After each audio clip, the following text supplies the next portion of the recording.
Hi, my name is London Darce and I'm a member of the Texas Water Development Board's Groundwater Monitoring Recorder Well team. We maintain over 250 recorder wells all across the state of Texas. A recorder well is a sensor down a well that's measuring hourly water level data and uplinking that data with telemetry equipment to our website, Water Data for Texas. We use this hourly groundwater level data to create groundwater availability models, to plan for future water use, and to do special projects like this Water and Weather segment, looking at recharge in aquifers. We're filming today here at Barton Springs in Austin, Texas, which is a very popular spring located right in the middle of the city. Water that reaches Barton Springs moves extremely fast underground through holes, conduits, and caves. As you can see in some of this limestone that I have, there's a ton of holes in these rocks. If you poured a glass of water on top, it would immediately move right through it.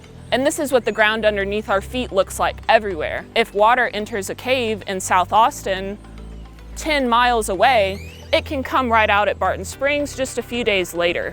We have 9 major and 22 minor aquifers that underlie the state of Texas, and water moves underground to each of them in different ways. In aquifers made of limestone like the Edwards Aquifer, water moves very fast through these caves and through these holes like I just mentioned. In other aquifers like the Ogallala that underlie the Texas Panhandle, water moves extremely slowly, sometimes taking thousands of years underground before it can be pumped back up at someone's well. Large swaths of the Texas Panhandle are covered in compacted sands, gravels, and clay, which make it very difficult for water to infiltrate down into the aquifer. Water that does enter the Ogallala Aquifer first pools in shallow lakes called playas, where it can then seep down at a rate of 1 millimeter to 21 millimeters per day during the heaviest of floods. Even then, water that does enter the aquifer only accounts for about 36% of the total water that pools in these playas. If we take a look at this hydrograph showing water level data from a recorder well in Dallam County and the far north reaches of the Texas Panhandle, we notice an overall decreasing trend in water levels.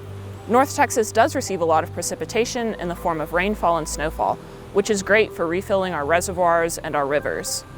But because this water moves so slowly underground, it can be thousands of years before providing recharge to our Ogallala Aquifer.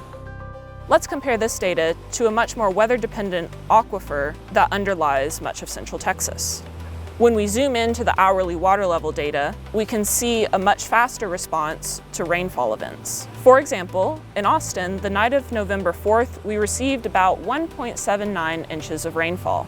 Zooming into the hourly water level data at our recorder well located just off of the creek bed, we see a correspondingly quick rise in aquifer levels. This discharge graph of Walnut Creek shows that the amount of water moving through the creek reached over 1,000 cubic feet per second during this storm. That water moving down the creek ran down into sinkholes and faults and other small holes in the limestone in order to recharge the aquifer. Looking at this hydrograph, we can see how this aquifer is similarly responsive to other weather trends. For example, between June and September of 2023, Texas experienced an intense drought. We can see that the water level in the Edwards Aquifer fell over 100 feet at this well and did not rise again until the winter rains came to refill the underground reservoir. Texas is a huge state with wildly varying geology. Today, we only talked about 2 of our aquifers and 2 of the real-time monitoring wells that we maintain to collect data about them.